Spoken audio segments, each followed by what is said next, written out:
ada nuraninya, ya. Terus ketika akhirnya ketangkap, kan namanya ditangkap nggak enak ya, disiksa, di apa, dipukul, di apa, di segala macam.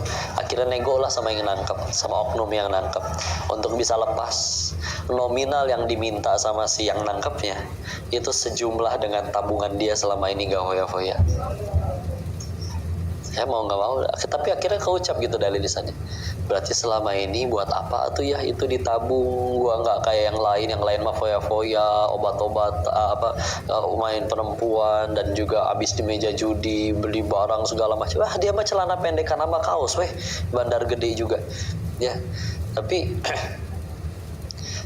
ternyata ya udah selama ini diaku-aku rezekinya di rekeningnya itu atas nama dia, tapi ternyata ya udah cuman Allah titipin sebentar untuk jadi rezeki, meskipun rezeki yang haram ya bagi si tadi oknum yang nangkapnya itu, ya udah sebelum lewat sini belum punya kita, ya. Dua, yang dikenakan lalu menjadi usang. Saya tahu misalkan apa contoh? Misalkan gini ya. Saya tahu kaum Hawa itu kan kadang agak sulit menolak godaan diskon ya. Insyaallah.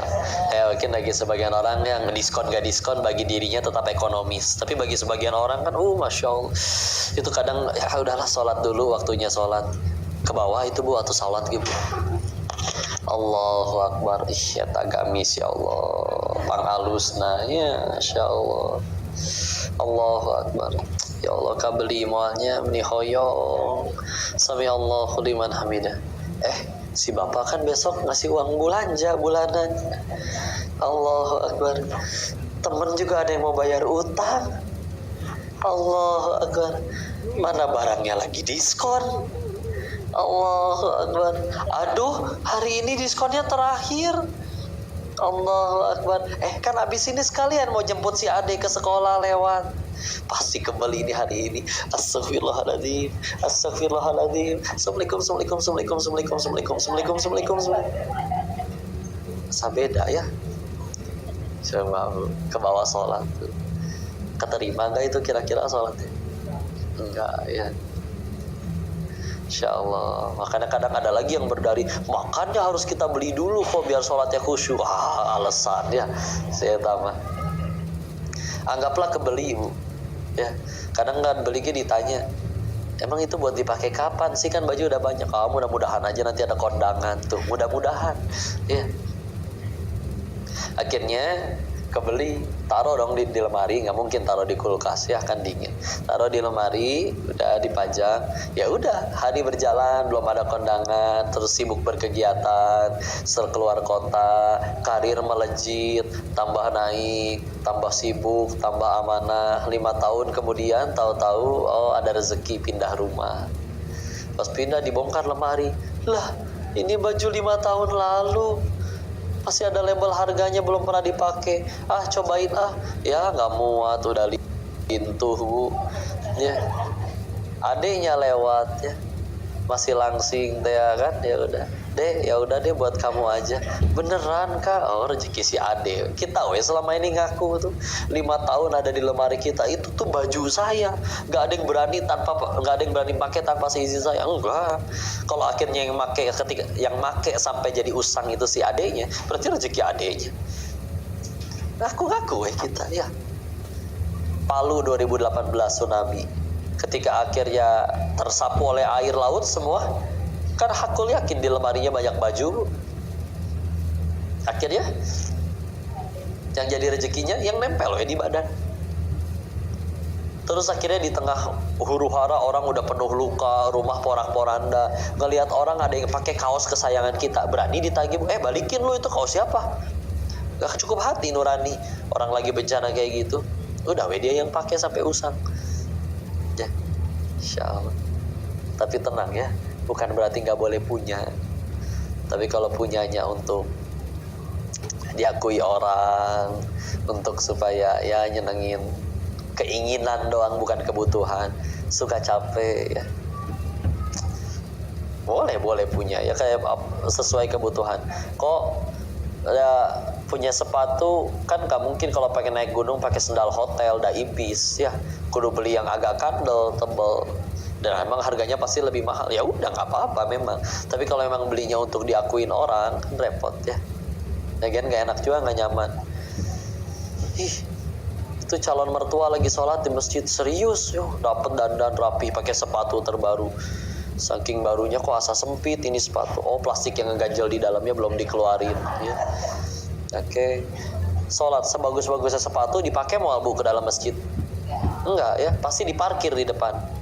Nah, saya kalau sepatu paling baru diparkir di depan, dijamin kayaknya berat buat sholat di soft paling depan. Sengaja deket pintu ya. Biar pas kali ruku kan. Ayah kene. Sami Allahu liman hamidah. Pulang hujan becek, coba sok ditenteng apa tetap dipakai? Tenteng, sepatu yang fungsinya mencegah kita dari kacugak, leheng keneh kacugak daripada sepatunya kotor ya. Capek tidak? Sampai katanya kalau pengen tahu tas ibu asli atau tidak gampang, lihat aja pas hujan katanya. Ya. Kalau tasnya nutupin kepala berarti bukan, jangan sebut aja ekonomis gitu ya, biar lebih enak gitu ya kasih ya.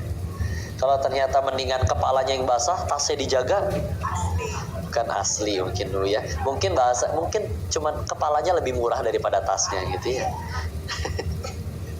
Masya Allah, mangga lah.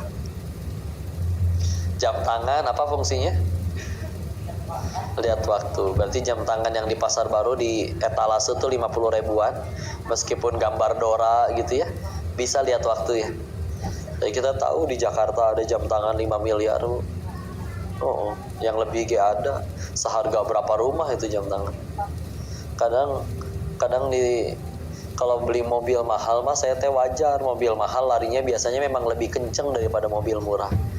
Jam tangan mahal emang muternya lebih cepat daripada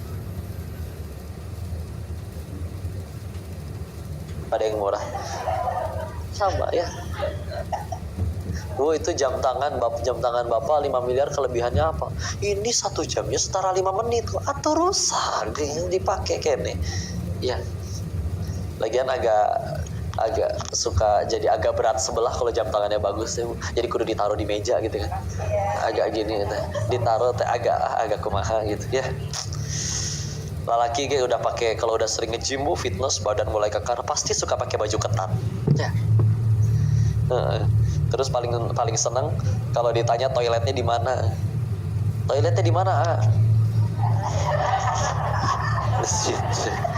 Ya. Padahal teh gampang, di mana otot? Di mana WC? Tuh ya kan enak ya. Capek ya udah gitu. Kan yang paling menyedihkan itu Bu adalah udah beli mahal tapi orang tetap nggak percaya. Itu sakit hati ya. Ada sebagian orang memang diujinya kayak gitu Bu, kayak nggak pantas beli yang mahal gitu ya. Jadi ya Allah, ada teman yang di Thailand,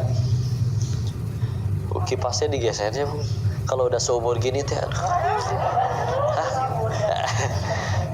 angger we Bu, kalau angin kena belakang kepala mah tau kieu ntar sih Bu. Ya udah aman ya. Iya, ini ada teman di Thailand, dia teh memang diujinya kayak gitu. Orang teh nggak percaya kalau beli barang yang mahal yang bagus. Jadi untuk menanggulangi dia setiap kali diledekin sama orang, maka stroke bon pembelian jam tangannya itu dikantongin kemana-mana. Ada yang ngehina tuh, tunjukin nih bonnya bro, tuh lu lihat sendiri matanya tuh. Hal-hal nggak? Bonnya siapa itu kamu bawa? Tetap netizen mah ya. Kan kalau Allah maha benar Allah dengan segala firman-Nya, netizen maha benar netizen dengan segala komennya. Nggak bisa dibantah itu mah. Ya, capek. Tadi satu lagi yang diinfakkan di jalan Allah. Dulu ada pengusaha soleh kayak gini. Dia punya kebiasaan setiap kali jualan beres, cuman disisain sisa untuk belanja besok, untuk modal besok, modal untuk jualan besok ya.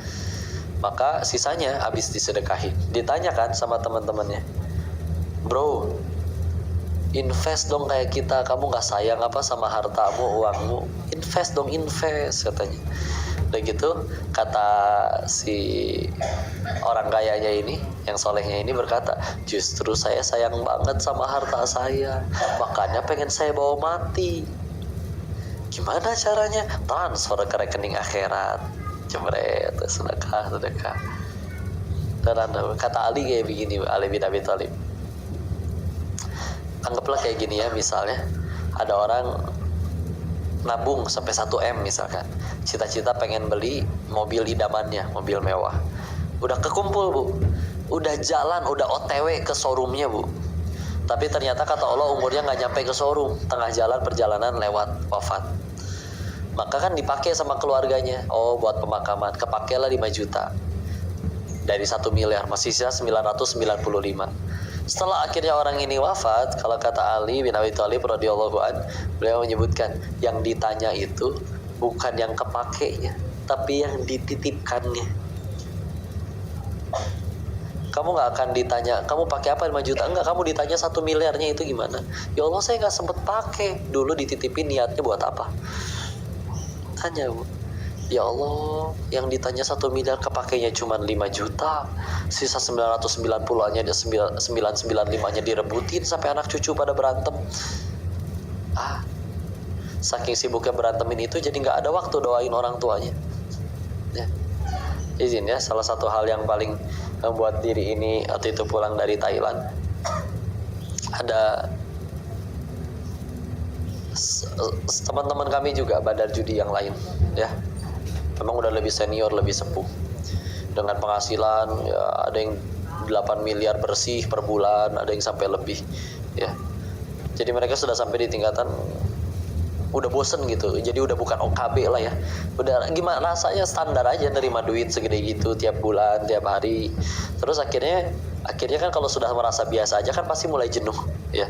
Kayak orang pertama kali kebeli mobil barunya aja dia masih seneng, tapi kalau udah 5 tahun pakai pasti pengen yang lain ya.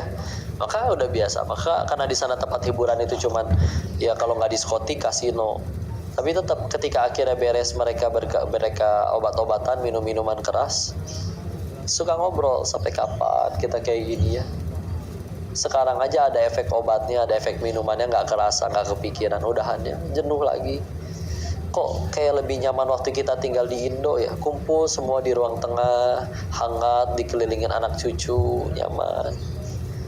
Padahal kita yang udah di Indonesia bisa jadi udah kumpul di ruang tengah ada, tapi karena nggak ada kamar lain ya, mereka mereka sudah nyampe di tingkatan ya uang bukan masalah lagi bagi mereka. Kalau anak-anak secara pada umumnya kalau bete paling kan minta uang jajan pergi ke warung. Anak-anak mereka mah bete ambil handphone pesen tiket ke Singapura, ke Thailand, kemana gitu ya.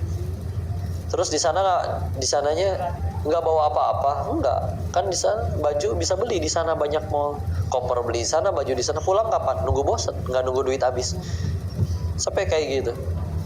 Sekarang kadang mereka juga bangga, oh anak saya ada yang kuliah di London, di Jerman gitu, tapi tetap ada satu momen di mana mereka menunjukkan ekspresi yang wah ini nggak bisa ditutupi oleh mereka. Itu salah satunya momen ketika ya sama tadi habis banggain anak-anaknya di restoran mewah bagus ya, agak sama dengan di Indo, di depan restoran mewah kadang di seberangnya masih ada yang ngeliat di seberang jalan ada ibu-ibu yang pengen makan jeruk, dikupasin jeruknya sama anaknya, serabut putihnya dicabutin sampai bersih, bahkan diantarkan sampai bibir ibunya.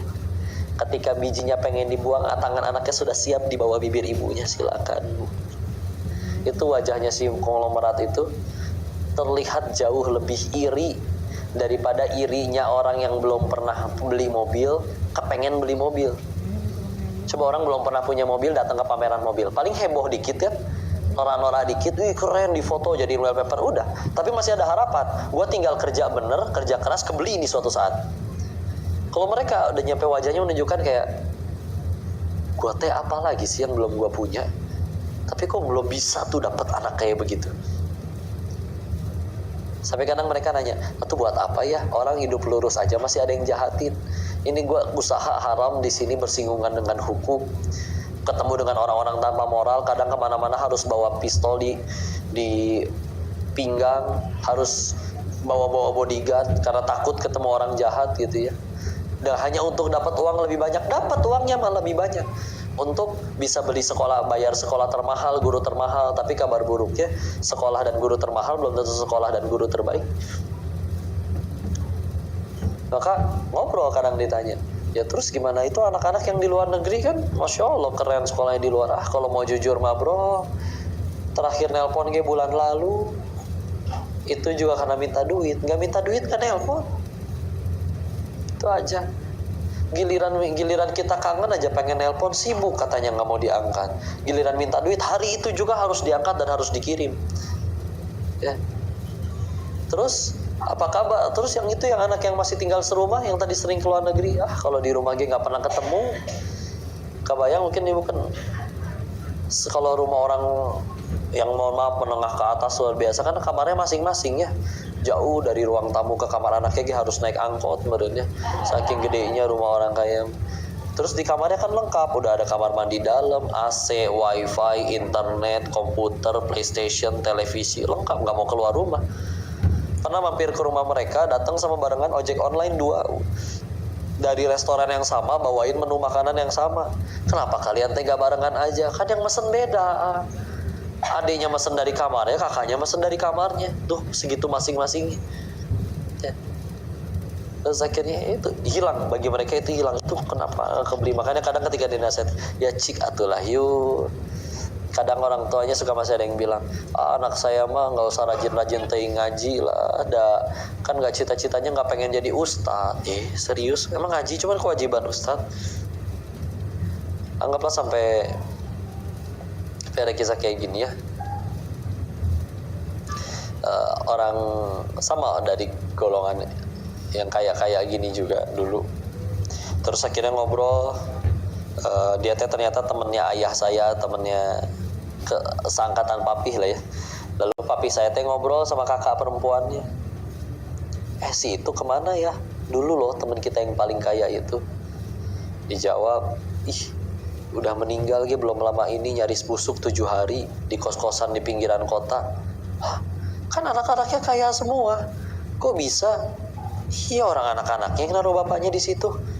Ntar dulu, kenapa bisa kayak begitu? Saya coba dengerin, pasti ada hikmahnya, pasti ada ibrohnya. Ternyata kata si Oo teh, dia suka ngajarin ke anak-anaknya dari dulu, ajarannya kayak gini, cuman celetukan tapi ungkapannya kayak gini. Nah, kalau gaul sama orang nggak jadi duit, nggak usah kenal, buang-buang waktu. Iya dong, jadi kan kayak mereka kan kayak jaga pergaulan gitu kan, mau jadi beban, ngapain kenal sama orang yang suka minjem duit melulu dan lain-lain. Jadinya ya udah, nah nancep tuh Bu ajaran itu ke hati anak-anaknya. Suatu ketika si anaknya udah orang tuanya udah sakit, udah nggak bisa ngapa-ngapain, harta dan perusahaan sudah waris. Anak-anaknya nggak ada yang mau ngasuh bapaknya, kan gak jadi manfaat, udah tua, udah penyakitan, ngapain?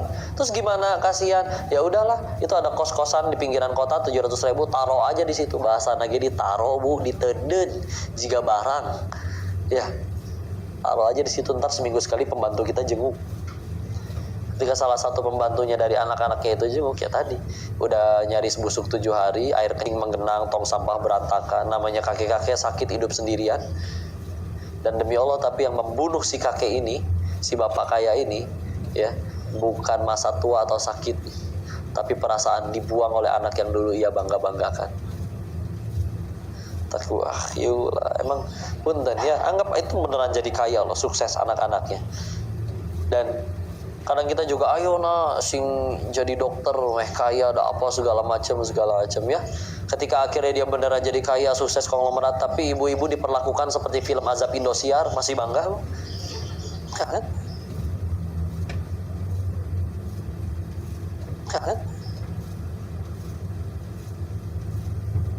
Ustadz di Indonesia juga bilang, beliau pernah cerita, dulu pernah ngajarin anak orang kaya ngaji, dikasihlah amplopnya 2 juta sebulan. kafalahnya. Singkat cerita seperti itu. Lalu diajakin suatu ketika pas liburan ke vilanya si keluarga mereka, si anak teh ngajak, "Tio ikut ke villa keluarga kami." Ikut ya berangkat. Di villanya Bu, ternyata ada anjingnya lucu. Saking lucunya dia teh pinter, disuruh duduk-duduk, disuruh loncat-loncat, disuruh salaman-salaman, suruh narik angkot ya. Enggak yang ini mah ya. Maka ditanya kan, kok anjingnya bisa pinter begini? Gimana caranya? Oh, ini ada lesnya. Hah? Ah ya, les anjing. Ada les anjing. Berapa les anjing? 8 juta sebulan.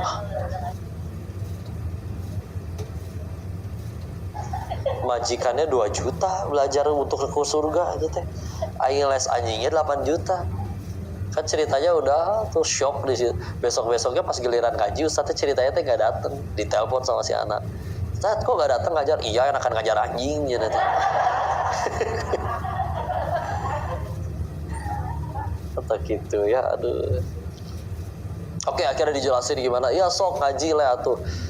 Di mana nak kita punya uang sok dibayar, gurunya aja yang suruh datang ke sini. Ternyata nggak usah jauh-jauh Pak, ternyata itu tetangga ada yang mau ngajar. Berapa biaya ngaji sama tetangga teh? Ya tetangga yang lain sih pada cuma ngasih 500.000 sebulan. Mahal amat cek si eta teh. Ya Allah, aing ngajar les anjing 8 juta sebulan, baik-baik aja 500.000 sebulan buat anaknya punya adab, mahal. Di Bogor sampai ada bimbel, tahu bimbel nggak? Bimbel, bimbingan belajar ya. Ada paketnya di spanduknya teh gede, paket 80 juta, persiapan masuk surga meureunnya. Tesan mahal. Begitu dileket lihat spanduknya, persiapan masuk PTN, perguruan tinggi negeri. Ya Allah, 80. Udah gitu ada tanda bintangnya di 80 jutanya. Biasa kalau ada tanda bintangnya terus ada keterangan di kanan bawahnya kan. Keterangannya teh eta ge can tentu lulus. Nya tuh kan yang nentuin kampusnya bukan bimbelnya ya. Tapi anggar ya ada orang tua yang berkata ini worth it, layak ini keluar 80 juta untuk anak saya berlatih masuk kampus. Akhirnya masuk PTN tersebut dia ketemu sama lawan jenis, pacaran, malah jadi maksiat, malah jadi zina. Udah rugi tuh, boro-boro jadi kebaikan ya. Jadi udah weh. Maka itu salah satu yang nggak kebeli itu yang kayak gitu-gitu, karena emang nggak kedengeran isi segini ya. Berarti dari awal nggak kedengeran, ada rekamannya ini. Bisa ulangi lagi. Aduh, jakun sayanya lepas nanti ya. Ulangin lagi biar Allah yang memasukkan hidayah ya, insyaallah. Dan saya mau berucap sebagus apapun, kalau Allah tidak masukkan ke hati tidak ada perubahan. Mau tidak kedengeran, tapi ya Allah di majelis ilmu penuh sama malaikat sedang didoakan, pulang-pulang pengen tambah takwa, sukses tetap ngajinya. Meskipun tadi si Koko ngomong apa nggak tahu, nggak kedengeran. Gitu pokoknya orang geus ngaji gitu ya. Intinya gitulah Bu ya. Bu, survei saya pengen tanya ya. Bu, kita punya keinginan tidak? Ya. Allah punya keinginan juga tidak? Punya. Allah ingin kita selamat dan lain-lain ya. Terus jawab dengan jujur, dari lahir sampai detik ini kita lebih banyak ngejar keinginan Allah atau keinginan diri sendiri? Nah, terus kita udah ngejar keinginan diri, bahkan sebagian udah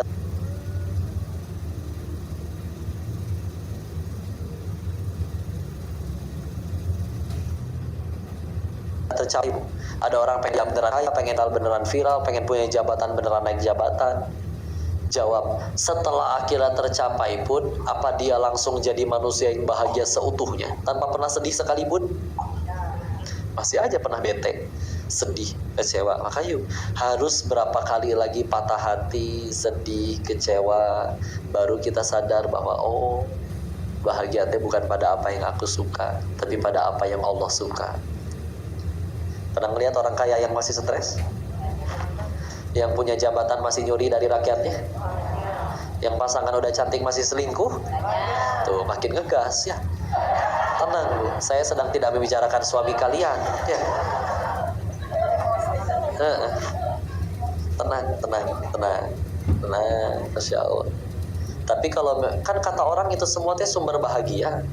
Tapi apa tuh ada yang udah dapet itu semua masih belum bahagia juga. Malah ada orang-orang yang hidupnya cuma dipakai mengejar Allah.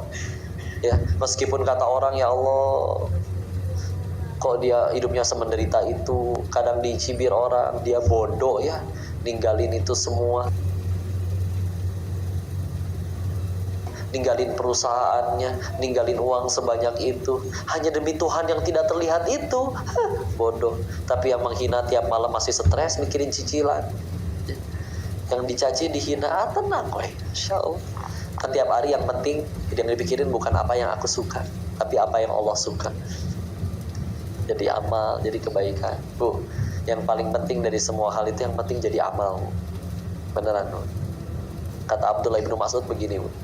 Semua orang hanyalah tamu, dan semua yang kita punya itu cuma titipan. Namanya tamu kan pasti pulang. Ibu jadi tamu kan di sini, bakal nginep seumur hidup nggak di rumah ini? Enggak, berarti ibu tamu. Ya, namanya tamu pasti pulang. Dan namanya titipan harus dikembalikan, suka tidak suka. Maka ketika nanti semua orang telah berlalu dan semua titipan sudah dikembalikan pada pemiliknya, terus apa yang tersisa buat kita? Kecuali tinggal amal. Kadang-kadang kalau kita pengen ngelakuin sesuatu, jadi amal weh. Punten, dokter ditanya, dok, kan dokter bilang ini pasien separah apapun dokter tidak sentuh, kata Allah sembuh. Pasien kedua sakit dengan hapur, ibu apal hapur? Panu, ya yang suka putih-putih itu. Apa saya panu sekujur tubuh ya jadi putih begini? Itu dia. Hapur, pasiennya, dokternya 1000 orang, sakitnya cuma panu, kata Allah nggak sembuh. Terus si dokter ditanya dong, dokter berarti buat apa tengah malam ke UGD ditelepon? Kan bukan dokter yang nyembuhin, cenah Allah. Capek-capek ya. Buat apa kita berikhtiar padahal semua hal yang nentuin Allah? Tadi agar jadi amal. Nih punten ya, seumur hidup doa kita dikabul semua. Gak usah ge doa, baru ge ngelamun 5 menit kemudian udah dikabul ke Gusti Allah. Tapi tidak ada satupun ucapan, tindakan, perbuatan yang jadi pahala amal soleh di sisi Allah. Meninggal berarti bawa apa? Pegel doang di dunia, nggak jadi amal, capek. Iya di dunianya mah dapat duitnya, popularitasnya, jabatannya, tapi nggak ada yang satupun jadi amal. Meninggal emang itu semua ditanya sama Allah? Enggak. Ya. Atau dibalik, ada orang yang yang doanya sebagian tidak, bahkan ada sebagian orang yang doanya lebih banyak tidak dikabul seumur hidup, tapi setiap ucapan, tindakan, perbuatan jadi amal, Allah suka, diterima. Pulang dia kali yang paling banyak bekalnya. Kadang orang udah makin bener ngajinya, makin taat, kenapa dia makin tenang, makin gak pernah marah, makin gak pernah ngeluh, makin gak pernah kecewa. Bukan berarti masalahnya hilang, Bu. Kadang orang bilang nurut gerak sama Allah biar gak ada masalah. Enggak, Bu, nurut sama Allah bisa tambah banyak masalahnya. Tapi karena udah berubah pola pikirnya, bukan apa yang dia suka tapi apa yang Allah suka. Bukan apa aku sudah bahagia tapi berapa orang yang aku bahagiakan. Dia sibuk terus untuk mengejar apa yang Allah suka. Nolongin orang, dijahatin, atau dia yang rugi, kan dia yang jahat. Kamu gak kesel dijahatin? Ruginya saya belah mana? Dijahatin kan dia lagi transfer pahala. Pahala dia habis, dosa kita diangkut dia. Tapi kan udah ditolong dia malah berbuat jahat. Dari awal berbuat baik bukan supaya dia suka, tapi biar Allah suka. Apa artinya satu dunia suka Allah benci? Tapi kan kelakuannya nyakitin. Alhamdulillah meninggal gak ditanya kelakuan orang, ditanya kelakuan diri sendiri. Jadi gak nemu alasan buat marah, gak nemu alasan buat kecewa. Ya Allah dijahatin, ya Allah diri ini lebih jahat. Ya Allah dicaci, ya dia paling dicaci cuma menyebutkan satu kekurangan saya, dan itu pun fakta. Allah tahu saya punya banyak kekurangan lagi yang Allah tutupi. Dennis banyak omong kamu, ini cuma dibuka satu aib saya yang banyak omong. Mungkin orang lain nggak tahu, punya banyak tang, banyak cicilan dan lain-lain. Misal ya ditutup, tapi kitanya aja nggak berani jujur menganggap ucapan orang itu adalah diri kita yang asli. Bu, ibu dikasih uang 100 juta suka nggak bu? Suka, tapi palsu. Nggak suka kan? Nah, kadang kita teh dikasih yang palsu tetap bisa suka loh. Apa contohnya? Pujian palsu. Contoh, pernah mendengar namanya lagi silaturahim kayak gini ya. Ih, ibu kok setiap hari tambah muda? Asli nggak itu pujianmu? Dimana masuk akalnya secara medis manusia tiap hari tambah muda? Ya. Kadang kayak, oh Masya Allah ibu teh kok awet muda, umurnya berapa sih bu? Aku udah 42 loh. Oh 42, kok kayak 41,5 ya? Muji ge nanggung. Belum ada bisikan mengerikan setelahnya. Setelah memuji kan suka ada, bu boleh pinjem gopay dulu nggak bu? Pantesan muji ya. Insya Allah. Sudah ya, tenang aja ya. Dan kalau terlena menganggap diri kita sebaik yang diucapkan orang, enggak. Abu Bakar As-Siddiq dipuji orang tuh nangis, takut dirinya tidak sebaik apa yang diucap oleh orang tersebut. Malu, udah Allah tahu siapa diri ini. Yuk, jangan sibuk dengan apa yang orang lain tahu. Udah orang mah nggak pernah tahu kita pas sendirian di kamar ngapain aja. Kalau mau sibuk dengan apa yang Allah tahu tentang diri kita.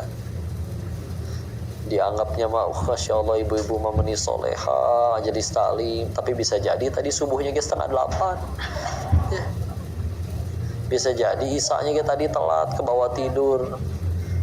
Kenapa telatnya? Sibuk keluar jalan-jalan, reuni dan lain-lain, malah sholat yang terbengkalai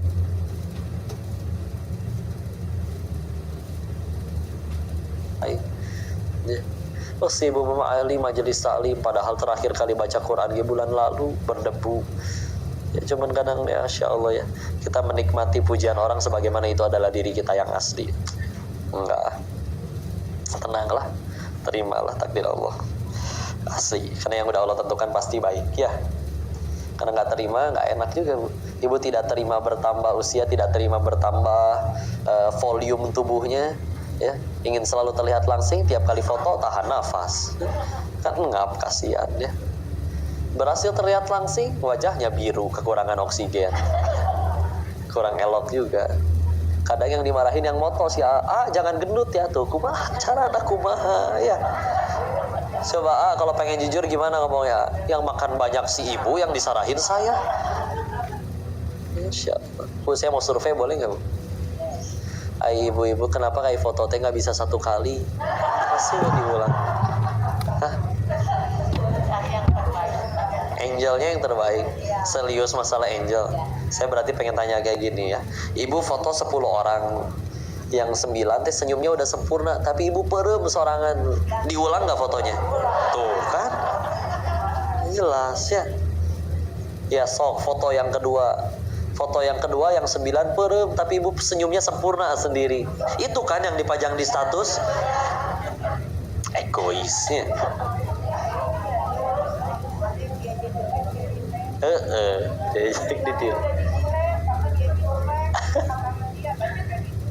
Ya, Insya Allah. Saya teh habis kajian gini teh kadang suka ngecek Instagram ya.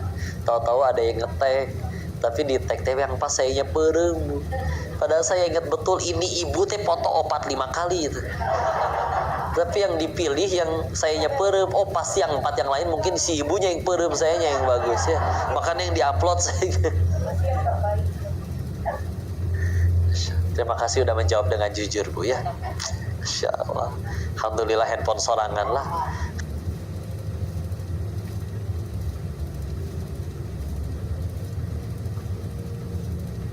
Kadang nebeng lagi memang di handphone orang ya.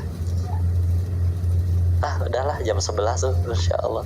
Dikembalikan dulu ke sesi selanjutnya. Dan kali ada yang didiskusikan, saya ada titipan tadi. Ini bu, Insya Allah kalau mau November pengen berangkat umroh bareng, berikut juga ke Masjidil Aqsa, Petra dan Jordania bareng sama, ini ada foto sayanya. Oh berarti sama saya bu, sama saya sama istri.